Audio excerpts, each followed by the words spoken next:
Hello, it's time for the ACOM seminar. So today it's my pleasure to introduce Professor B.H. Baek of George Mason University. Professor Baek works on developing air quality and emissions models with applications on urban, regional, and global scales. Since 2005, he has been the main developer of the smoke modeling system and works closely with the US EPA to study many longstanding difficulties of emissions modeling practices identified by the air quality community. His work has included the development of the CMAC inline dynamic coupler for meteorology-sensitive emissions from on-road mobile sources, agricultural livestock waste, and residential heating. He's also been involved in the development of the official 2020 and 2021 NEI, ammonia and VOC emissions from agricultural livestock waste emission sources. Currently, his team is working on developing efficient AI-assisted deep learning chemical transport models, including a deep learning forward CTM called DeepCTM, for fast ensemble predictions under diverse climate scenarios. Today, he will be speaking about the development of a spatiotemporal, physically informed top-down ammonia and NOx emissions over the US using an AI machine learning inverse modeling system with observations. Before starting, I'd like to remind the people following online that you can enter your questions in the space below the video anytime during the talk, and at the end of the presentation, we'll read those questions for Professor Baek. All right, the floor is yours. Good afternoon, everyone. My name is B.H. Baek from George Mason, and thank you for joining the seminar. Today, I've been doing a lot of emissions and modeling work and emissions inventory development, and etc. And knowing there's so many uncertainty and issues that I learned throughout the last 20 years of experience. And recently, we've been doing a lot of going into this AI mission to do some of the fine tuning of the emissions modeling data set that we have. So I thought out today showing some of the work that we've been doing is, estimating the physically informed top-down NOx and ammonia emissions using the model name called variational encoder called AI-driven inverse modeling system that based on the observation data from satellite as well as our ground measurement data set that we can encounter. This work wasn't really done by myself, of course. There are several key players, Jinja from the University of Tennessee and Mark Sheffer from the Environment Canada with some of the satellite data set we are using, and many other people who's been contributing to this work, and I deeply appreciate the effort to make this work. So the motivation is simple. 10 to 0.5 is some very big issues, as an air quality in epidemiology wise, as well as air quality standard. So one of the two major precursors known as NOx and ammonia is what my concern and the focus at this seminar. We are focusing on other pollutants with this method, but today we are just focusing on those two sets of the pollutants. Many of you already know the NOx is combustion-driven emission sources, but then there's been a lot of studies been done using some of the satellite data set and observation data sets. So NOx has been decreased over the last 10 years, and it's been really, regulated much better than what ammonia is. Ammonia is in the future projection, ammonia doesn't seem to be going anytime soon. It's intended to grow bigger and spread throughout the entire country. And there's a lot of lack of understanding and lack of research has been done on the ammonia work. So I also use this technique to improve the quality of the ammonia data that I'm recently working with the EPA. So I'm not going to go into what ammonia is, how the ammonium does create it. Most of you already know that, but the focus here is that how we can integrate this method, the inverse modeling method, how we can improve the bottom-up inventory data, which US EPA is normally developing based on activity base of the bottom-up inventory data. How we can improve that. That's kind of key of the study and driven from this ammonia using this AI machine. To start off, many of you know CMAC and CAMEX and many other chemical transport models that are out there. Their major input is two, right? The emissions from the various different sources and the local meteorology data has to go into the input to this complex chemical, physics thermodynamic chemistry combined this chemical transport model. And then during the process of this, all this physical law has been applied, and you can actually estimate the concentration, which we use for the many different applications, including regulatory applications, many others. However, as you know, this takes a lot of time to prepare the input data as well, but the running itself for the CTM takes a lot of time. So sometimes constraints to some of the application we wanted to do, there is a little bit of lack of time that it requires. But then that's still okay. But we wanted to improve that, and also even wanted to use this knowledge that baked it into this TCTM model, physical decay or chemical decay of all these pollutants and secondary pollutants. We wanted to understand those knowledge. Maybe we can train that model into this deep learning machine. We call it DeepCTM. So what it does, we are trying to provide the emissions data goes into the CTM. We use the same input along with the several meteorology data. We keep that model input as a model to this model called DeepCTM to training it.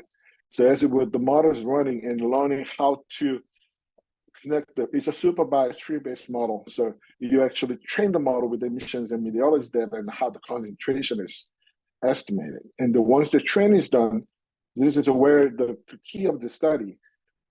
So the machine learning tool is to have a knowledge now when how the emissions and meteorology data drive the concentration. Now we are using backward. Now, if you are given the concentration to this model, with the same meteorology data, what was emission supposed to be? That was the key of the study, and we developed this tool called inverse modeling system that I'm about to tell you. So this study is based on the CTM we're using CMAQ from US EPA, and use the latest version of the recent version of the 2017 NEI data set, and we apply over the US domain, 12K. And then we use that information, we train the model. There's a forward, which is a forward meaning is decoding in a way, in a machine learning system. We actually training the model from emissions to concentration. We call it forward and a decoder. So use that, so we provide emissions and meteorology data and estimate the concentration. And then backward, we use the variation encoder, which is a opposite of decoding, and we use a backward modeling system. So we actually using the knowledge that we learned from the decoder, we use that backward to concentration to what the emission is supposed to be like to get the concentration they're using as an input. Once the data is done, then we should be able to look at the data. We call it physically informed. The constant emissions, they're not inverted. Sorry, that's a typo there. But the physically informed top-down emission data will give us an idea where the emissions are from for that concentration based on the concentration you have. So that's going to give us a little bit constrained emissions data, and then we can look into the bottom emissions data where the missing sources might be there, or where some of the emissions are not really well characterized. So that was the key of the study. To do that, the main key player of this method, the model has been developed and testing, but the big factor is going into this data input, right? Concentration data. There's a lot of satellite data that we wanted to use to cover entire country. And we picked the NO2 for Tripoli, but the Tripoli also has a sparse location. It doesn't completely cover all the area. It's twice a day. So we have to use this daily value with some of the, we fused the Tripoli data spatial weather coverage daily data set with aqueous measurement data, which is daily data set that we estimated, and then make data fused together along with some of the CMAQ result together, and which I will explain to you how we did that and why we did that. And then also for the ammonia, we use CRIS satellite data set retrieval called CRIS. Fast physical retrieval, which is a concentration data has been validated based on measurement data from our collaborator. And upcoming, there's a tempo data and SO2 and formaldehyde. We are interested in doing some of the applying this data set. Our data set from the tempo can be used on this system as well. So it's coming up. So what is the DeepCTM? I'm going to go into more structure of the model later on, but the inputs are we picked the several emissions that key pollutants, SOx, NOx, and VOC, ammonia and PM2.5. And we can choose the set of the sector that we're interested in, what sector as a main driver of some pollutants. So we kind of tag the sources in the emission as a sector level so that we can give it as input. Along with, in the same modeling domain, is a graded emissions data and graded meteorology data they use in a CMAQ. So we picked some of the variable that plays a key role in the concentration estimate. So we, as well as the geographic information like land cover and elevation, along with the meteorology data. And then we use them as input to drive the DeepCTM data set as a training. The DeepCTM is a deterministic system that all out of the physical law has been already baked in based on the training. So once that information goes in, the model will be able to instantly, like pretty quickly, less than a few minutes, you can actually calculate the concentration of your interest of SO2 and NO2 and PM2.5 and ammonia in this study. So those are the input and output of the structures. So what does the model structure looks like? The model structure is based on the many different, machine learning module that some of you familiar with. So we use the structures based on the UNet, which is the kind of, because the emissions and meteorology data with the concentration. So there's a relationship, spatial relationship. So we wanted to bring this UNet structure to bring gap lookout, giving the cross space of the interaction between the data set and understanding. And then we bring this LSTM, the long short-term, the algorithm, memory algorithm that can help us to capture the temporal variation, which is meteorology is going to be hourly data. It goes in, this data set, I'm sorry. This data is hourly data goes in. So we wanted to make sure within the day, all the troponin data set and some of the emissions data goes in as a daily average. But within the day, there's a temporal serial variation happen through the meteorology data. We want to capture that. So every 6 hours, the meteorology data will be used as input to understand the time series of the variation within the system while we are providing the emissions input data. So if you look at the blue line, and this box is a decoder. So once that all comes in, so there's a multi-layer of the perceptron. It's another name of the neuron, like a multi-layer structure of the machine learning will capture and then estimate the concentration.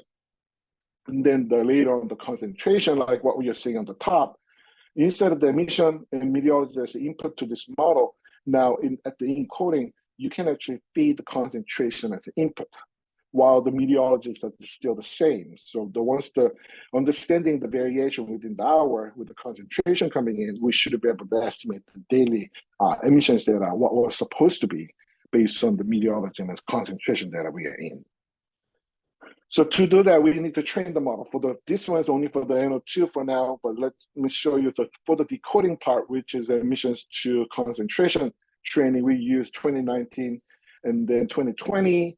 And also we kind of perturbate the emissions data a little bit, doubling the emissions and then zeroing out the emissions on certain sectors. The reason being that is because we need to train the model to experience the extreme cases. So then you can estimate in a more higher concentration, low concentration. They should be able to understand what they need to do once the training is done properly.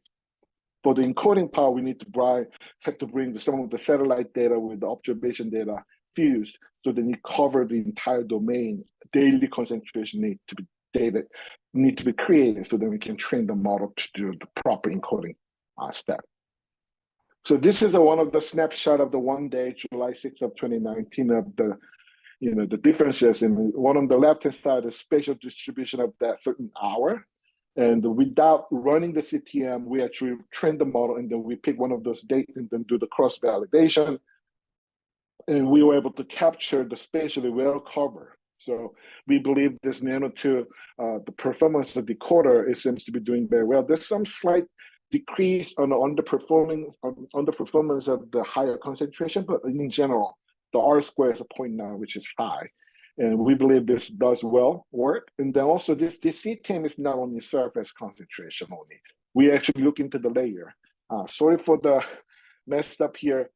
So the X is a layer and Y is concentration. So normally we flip X and Y. So if you kind of tilt your head on the side, then you should be able to see a little bit understanding better. But the point of this study is the red is what the DeepCTM is estimating, while the black line is what CMAC is currently estimating. So with the training of the NO2 with the data set, 3D structure of the data set goes into this model, we were able to capture the particle profiling of that particular day of each hour. This is a particular date of the hour specific. And we were able to capture well. No, of course, there's some areas not maybe 100%, but overall more than 0.95 is always the case. We are seeing the vertical representation of the NO2. So we believe the NO2 does very well because it's very simpler and model can understand better. Ozone, 10 to 0.5, it gets a little bit more muddier than NO2, of course, because it's more secondary pollutants that you have to estimate using this system, meaning it requires more data set to train that. But we are not going to focus on ozone and others, but looking into NO2 alone, because DeepCTM is very fast. Within a minute or two, that you can get the 3D data set for every hour for that region. And we can run it multiple times. But then we wanted to add an additional feature.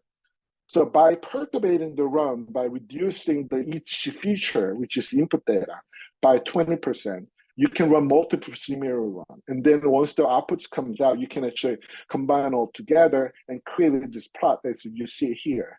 So day 1 to day 4 for the January and July, what you see on the left-hand side, the blue dark green is the initial condition. In the CMAC, this is the ozone, I'm sorry.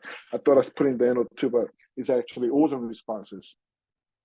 So there's a NOX, VOC, SO2, and all the parameters are in each color representing. But what it is trying to show you here is the concentration is driven in the starting with the initial conditions, right? And then once the starting to goes by, it's starting to fading away over the time. But then other players and meteorology data are starting to play and increasing contributing to ozone formation. And that's the key of this. DeepCTM can do very specific source process analysis. It can be enabled. And that's only just for the one, and that kind of the application can be done by grid cell to grid cell. But this one is another way you can actually sum them up throughout the entire domain, and then you can see the monthly trend. What this one shows actually throughout the entire domain, the NO2 actually is driven by the NOx emissions a lot. So once the emissions are reduced, then the NOx, the concentration will change. And of course, meteorology plays a role in the chemical reaction in the system that you can see the concentration of the NO2 can increase throughout the time. So there's a sensitivity you can understand through the DeepCTM. And this clearly shows is it capable of the following, this is what DeepCTM is doing here. So then this is more decoding. And now let's talk about the encoder, which is, we call it, the inverse modeling system. Some of you already know emissions inverse modeling. It's based on the sensitivity run. So once you wanted to estimate the top-down emissions data set using the inverse method, you need to have a large number of the model parameter will be inverted. And then one of the typical, very known method, the approach is the edge joint in a 4D bar, and some of the mass balance approach is there. So you have to changing this parameter, and based on the concentration that's given to input to this edge joint and other method, is running it, and then the sensitivity run comes out for each changes of the parameter. And then those data set will be post-processed to find out what was the proper emission was to be for that particular cases.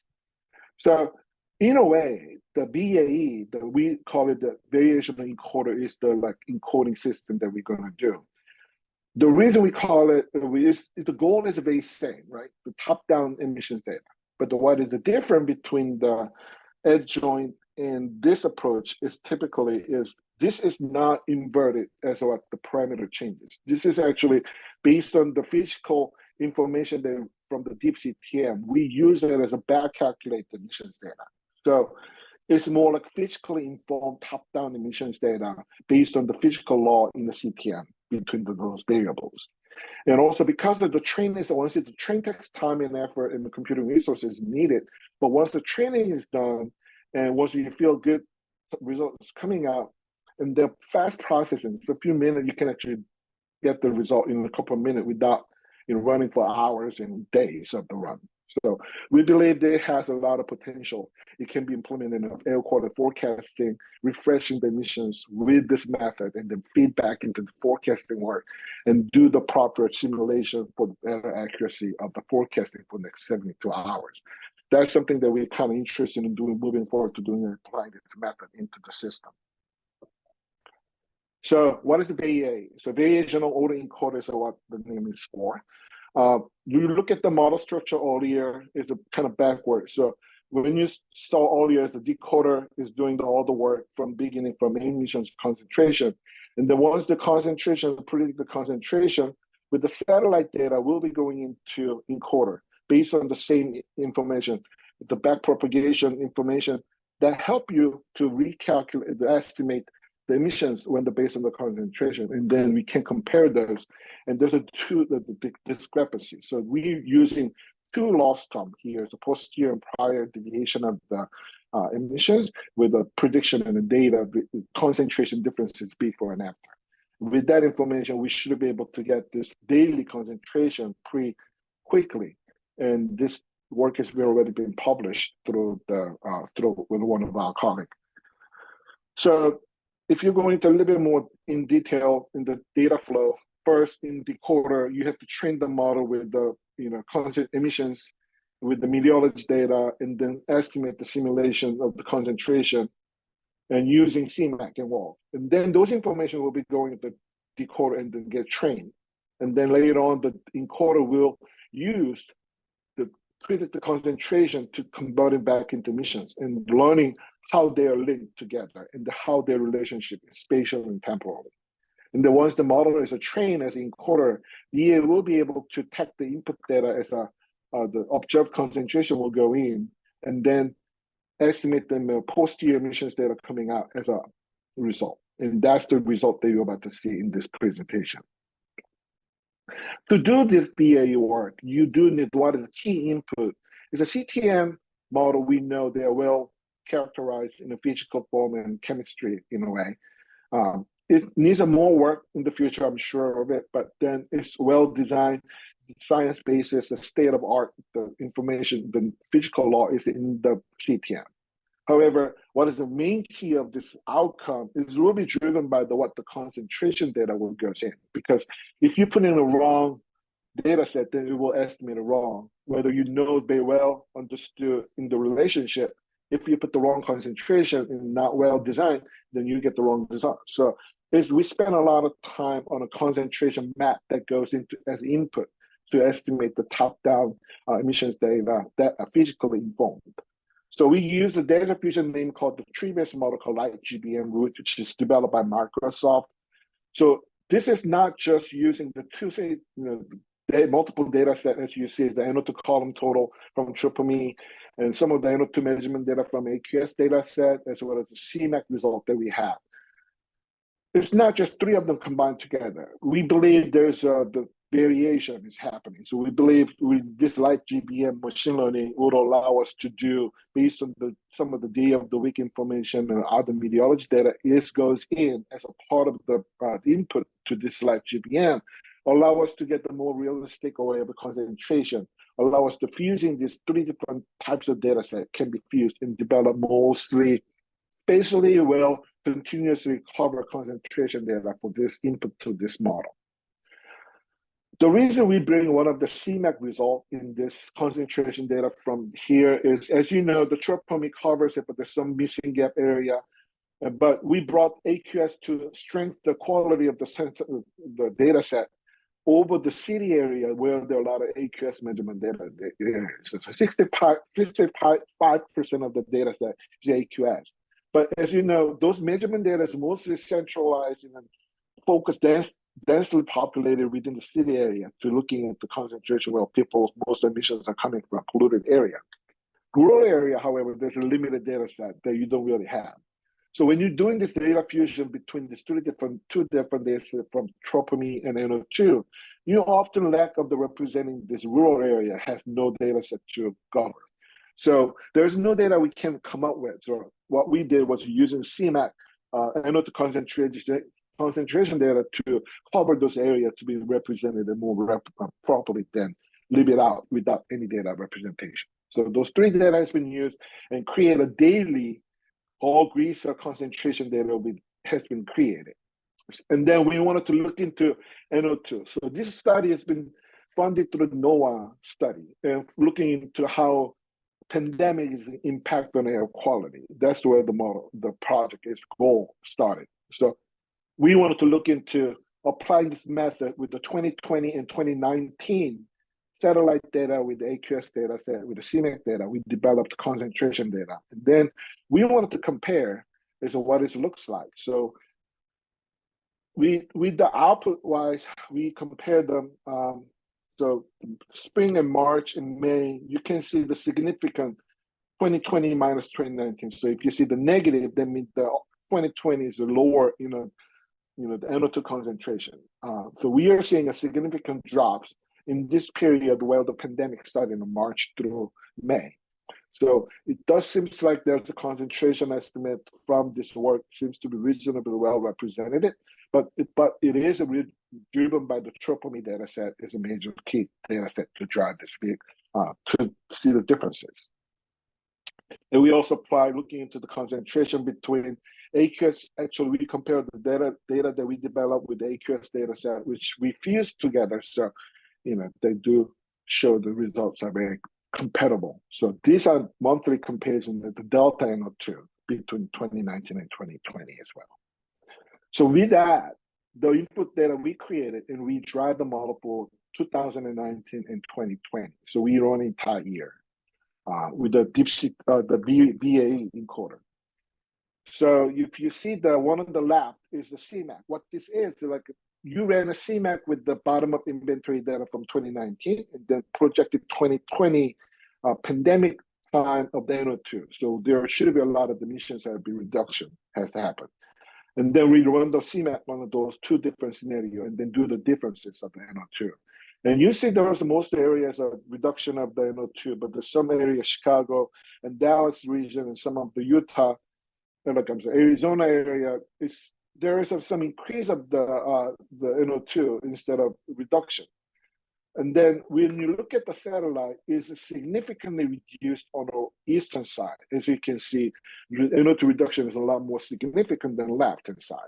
So with that information goes into the model, we estimate the top-down emissions data. And what this BAE assimilated is actually when the top-down emissions data is estimated, we put that information put that top-down emission as input to decoder. So the decoder will take that in and then calculate the concentration based on the updated top-down, physically from top-down emissions data. So these are the concentrations. So when you look at the concentration, delta NO2 between these 2 years, the VAE assimilated concentration differences is very similar to what satellites are driving because we trained with it and those are the main input. And then when you look at it, it does still show the reduction, but the CMAQ, which is the blue line, there's a fluctuation is somewhat slower, less than what you see in a satellite. So we looked at it a little bit on regional level. We looked at the western coast. This is still assimilated NO2 delta NO2. And western region, we don't really see. So the black is the satellite data set that we use as input to BAE. And the red dot is the one is a concentration based on that. We estimate the concentration in NO2 with the input of updated top-down emission. The dark blue with the circle is what the original CMAQ. And the differences wise, delta-wise, we see a differences doesn't really show so much on the western coast because you didn't see much changes as you saw, but then you can see significant changes starting to show on the northeast and eastern part of the country. But what is interesting here is the inventory data doesn't seem to show much, the concentration of the CMAQ doesn't seem to change much. It does some reduction on the northeast and southeastern, but in a way, it doesn't seem to be significantly impact in the NO2 concentration. So based on so we actually looking into the top-down emissions data with the bottom inventory data. We wanted to look at that. So top-down is what BAE is estimated, top-down physically from top-down, with the bottom up the EPA is used. And by looking at it, as you can see, the bottom of inventory data was correctly estimated, right? So CMAQ is actually getting the NOx emissions data going down through the pandemic. And it shows the Northeast as well, and the Mid-South also shows. In the Southwest, there's a reduction of the NOx emissions happening, but in the CMAQ, it doesn't really show the concentration doesn't seem to be reflecting that much changes. So we found it interesting, but then, and we wanted to look into state level. So if you see the one on the top right here is, you can see the big peak. This is, we believe, is the wildfires happen. So we looked at the concentration of the emissions differences by state level is all reduced except the California and the Oregon area. There's a wildfire at the September region, and that shows increase of NOx emissions from the bottom up, but then top down didn't really catch that well. So there is a still ongoing work of the inverted, look at this top down emissions data, how we can improve the better representation of the top down emissions data for including the fire. And there's some work is going on. So that's NO2. Next 10 minutes, I'm going to kind of show you ammonia. So ammonia is unlike NO2. Ammonia, we use the CRIS retrieval, which is the CRIS retrieval data set as input to train this, to run the VAE. So these are the training set, but it's very similar information. It's a raster data set from the NOAA satellite. There's two data sets that we use. But to describe what the physical fast physical retrieval algorithm for ammonia developed by Mark Sheffer from the Environment Canada. So there is a 2 times a day data set, but what they have done in the previous several published manuscripts has been published based on this study, they have developed this algorithm based on the actual ammonia monitoring network data set that we in United States, as well as there is a spectroscopy observation data set that we have. They did do the vertical insert the aircraft measurement data as well to the vertical profile as well as the in-ground measurement data and the AMA monitoring data set. And they developed the profile of the ammonia concentration is developed for this algorithm. So in this cases, we didn't really have to fuse any data set because the outcome of the algorithm is actually concentration. Only thing we need to do is we need to tone down this one of the smoothing factor. As you saw earlier, is a more raster value that we need a complete coverage of the entire domain for this BA to use. So we turned on the special smoothing function in the tool and generate the spatial coverage of daily concentration of ammonia for this study. So in this study, as you can see, 2017 NEI is based on what you see on the left-hand side, the emissions distribution. The one on the right is Mark Shepard, the CRIS ammonia data set is showing over the 5 years average. You can see a lot more emissions coming, ammonia concentrations are occurred in California, over the Texas Panhandle area, with the Kansas and some of the Colorado, but you see on the Iowa that you see the hot spot of the ammonia coming from based on the emissions inventory data. In the North Carolina, where I live, there's hot spot of the ammonia from the swine operation. And we do not see that here in the map of the concentration of the satellite image. So the reason I know for sure is that because swine is where the hot spot is, that doesn't seem to be captured. But however, the beef is supposed to be higher compared to compared to the swine. It should be higher, but it's not. So we wanted to apply this method to see whether current NEI is well represented in the current based on the satellite data that we're observing here. So the CMAC result is the left-hand side. It's based on the current existing latest NEI data set. And we drive the created emissions data and run the CMAC. And this is the 2019. As you can see, the weld emissions are where the CMAC, the higher concentrations of ammonia estimated to the CMAC.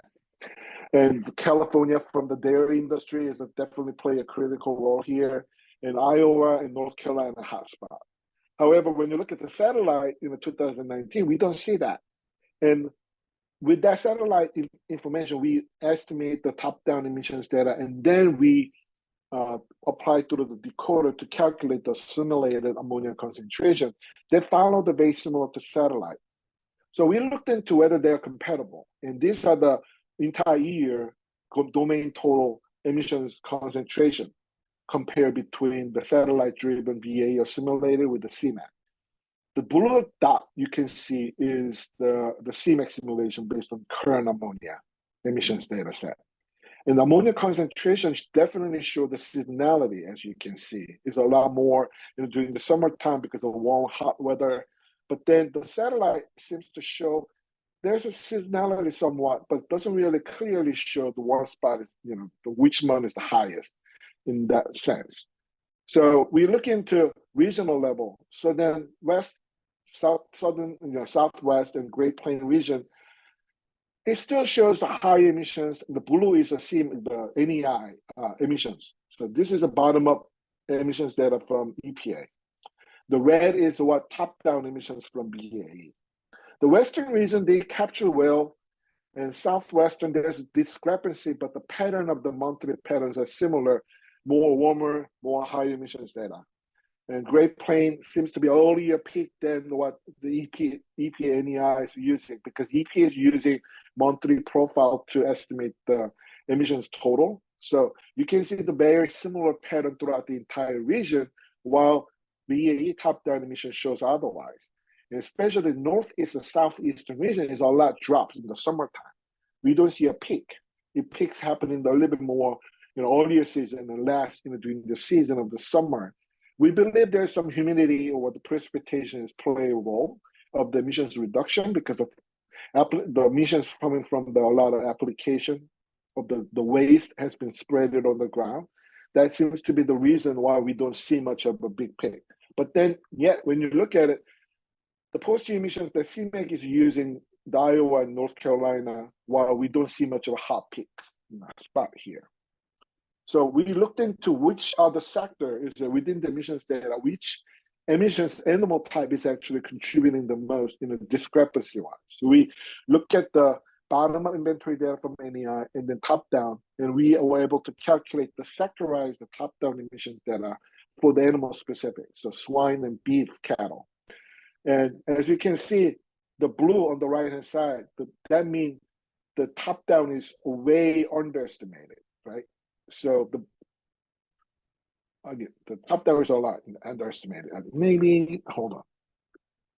I'm sorry, this is equation is wrong, the other way. So that means these areas, the bottom-up is a way overestimated than the top-down. So, but it's not, within the swine, it's not all area is underestimated in the top-down. But then there's some area we see a little bit overestimated from the swine. So there is some reason there's a state level, the Iowa and North Carolina seems to be relatively represented differently than what we are seeing in the actual work. But then when you look at the beef cattle, is the more highly densely located, populated within the mid-US, and we can see the top-down is overestimated, while bottom-up emission data is significantly underestimated.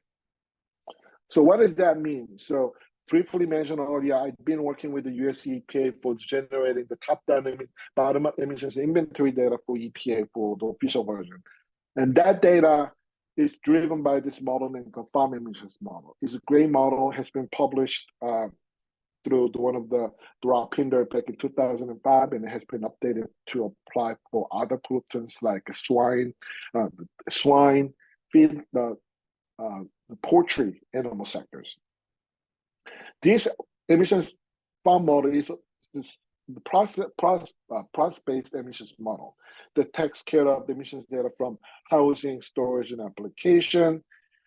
And it does take the meteorology data from daily meteorology data goes in by each region. And then one of the key input is the farm management practice.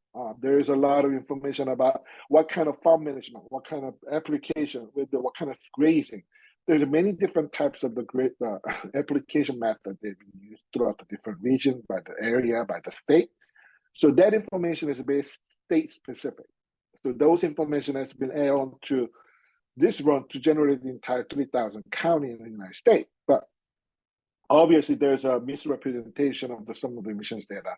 And we believe there's a lot of work more needs to be done to improve the quality of the overall entire United States ammonia emissions data using this system. So at least this top-down data set does give us an idea where, which animal type is the one that we need to focus to improve the quality of the emissions factor for that region. So BAE, other than comparing helping to constrain the bottom-up emissions data, to be more close to top-down is one way, because top-down is physically informed. So we believe that is an appropriate way of the constrained emissions data. But then this work can be also implemented based on the higher resolution input data can be provided into the model. Then we can do a lot more than just simply updating the bottom-up emissions data. One of the application we've been thinking is, helping the not only spatial temporal profile can be created for the certain emission sources, because we have maybe the amount of the concentration from the satellite or the observation data may not be good, but then still does give you fluctuation by the region, by time, that we can use that as the indicator for the temporal allocation input for that better representation in the CTM simulation. And also, as you saw earlier, the spatial coverage can be helping people to understand where the hotspot emission should be throughout the time. And also, one of the most things that we are currently working on is applying this into refreshing the emissions data in a forecasting work. Forecasting modeling system is always based on using the input data was already prepared from the emissions model, like smoke modeling system that I worked on. So the output emissions data is already prefixated. It's been generated. They cannot refresh the emissions data into the CTM other than meteorology data. So all the forecasting data that you're seeing is mostly refreshing based on the meteorology. But going into emissions data for every Monday of the certain week is same amount of the emissions goes in.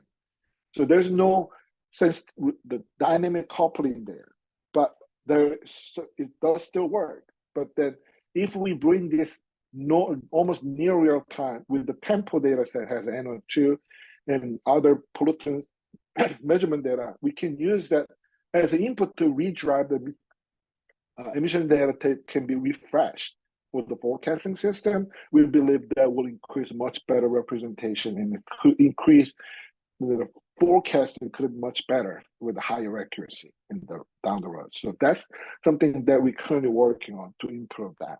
So a lot of information went through pretty quickly. I'm trying to get it done in 45 minutes, which I believe I did it. So thank you for listening. I hope I didn't bore you. If you have any question, I'm here to answer any question you guys may have. And thank you very much. Thank you, BH, for a really interesting talk. So just a reminder for people online, if you can enter questions in Slido, then we'll read them to BH.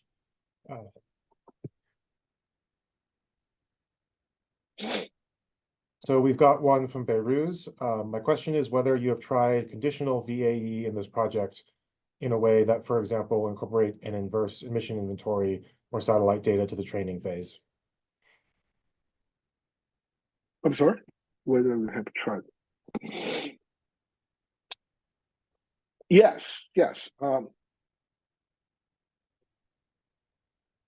So encoder itself needs to be trained, although we train the decoder and we train the model, but then before we apply the VAE to the actual concentration to top-down estimate the top-down emissions data, we actually have to train it again with the concentration data that coming from the CMAC, with the emissions data was created. We use it as input to train the model.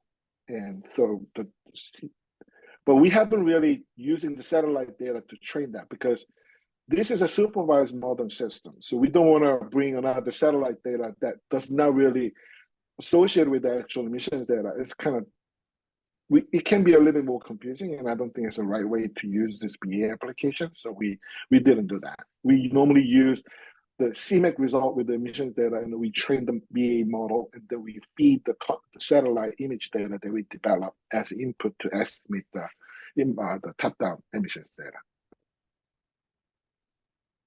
So we had a question from Davin. Thank you for the excellent presentation. Does your VAE inverse approach consider constraints from the prior emission inventory? And have you compared the output to data that wasn't used for the inversion, i.e. data other than CRIS? And then there's a follow-up question from Davin here, just asking this as we found our 4D VAR inversions with CRIS that prior constraints were critical to provide reasonable agreement with data from AMON, search, and TN. Right. That's a great question. So as I mentioned in the conversation, the VA has been trained based on what goes in and what comes out from the CTM model, right? So, and then after that, what goes in to drive the embodied emissions data from this VAE is all driven by the concentration data. So I've been working with David, you know Mark very well. We use a surface concentration, and there's 5 different flags, the quality of the data set, which one is good or bad. So we use highest quality, which is the flag number 5, and we use it as input, and then do the smoothing, and then create a degree of concentration data as an input. So I believe those Chris data set has been validated, and Mark will be a better person to answer to some of the quality of the data set. But what our next step is, the emissions data is created, and then we have assimilated ammonia concentration will be used to compare to some of the M1 location on a different time area. So once the models are trained, we can use some of the satellite data that I'm trying to get from Mark. And then we're going to drive the model and then see the concentration comes out. And then there's an M1 network data set that we can use the additional quality assurance, the modeling performance of the BAE, of the concentration of BAE data set. We've got a question from Peter Nell. Very interesting talk. The FEM model used for the bottom-up emissions for ammonia, was this tested with any data, perhaps ground-based and/or aircraft? In the Netherlands, where I'm from, my experience is that this is not done at all. Yes, so I was actually part of the study. It's a campaign study that did, it's called NAMES. So they picked the 10 different states with the 5 different types of animal facility. And within the swine, there's a multiple different, 15 different sites has been located. And then they picked a different practice by the same animal type. And they have 15 different locations. It's called NAMES.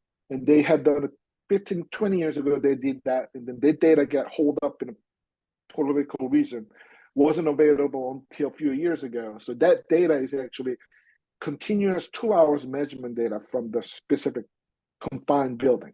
So it does have every hour of the measurement, every 15 minutes of data set for the entire 2 years. And those data was used to validate this farm emissions model, emissions value. So that's how we were evaluated this farm emissions setting. And then we provide as additional input as the number of the animal has been updated every year. If there's updated number of the population that is available, we feed it as input to drive the emissions data. But emissions factor has been validated with the actual measurement data. So I've got a question from Ben. Can you clarify how observation operators are defined in this context and how observation error is used? Good question. No. So we've been dealing with, I've been actually had a meeting with the Arthur at UCAR, Arthur Measy. And he and I had also, we had a little bit of discussion because he's looking into troponin data set. And we are seeing very weird data pattern in a troponin NO2 data set, which is showing during the pandemic from March through May or June, they found the same information as what there is an increase of the NO2 concentration on western side of the state than eastern side. So during that particular period, we think there's some issues with NO2.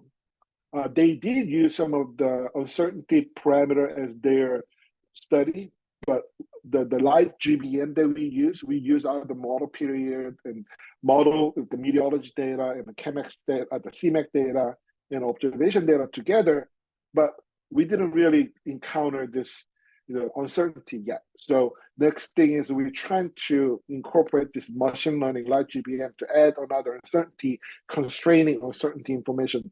So that kind of give us like a weighting. So if the data has a higher uncertainty, we'll reduce the weighting so then it doesn't impact too much on that. So that kind of work is still ongoing, and it's very important to have a good concentration data as input to drive this BAE model to do the proper job. So comment from Peter Mel, I'd recommend to contact Hank Esques for questions about the troponin NO2, and he'd very much like to hear about your findings. Yeah, okay, I will do that. So I'll need to take a shot of that email. We've been trying to figure it out. What happened? The first set of data set we used in Tropami, and then last year, at some point, those 2019 and 2020 data set has been taken down, and then updated data set has been uploaded. So I don't know exactly what happened. There's no record of it. So yeah, if there's a hands asking is the right person to ask, yeah, I would love to contact him to see what data set is available on that matter. Thank you. Apparently there was a Right. reprocessing there. Thank you. And we used the reprocessed one last year. So after the new one is uploaded, we download it. We still see this increase of the NO2 compared to 2019 and 2020. Arthur at UConn also find the same. The reprocessed data set still shows NO2 is increased in western region, California, Arizona area is NO2 is higher than 2019 during period.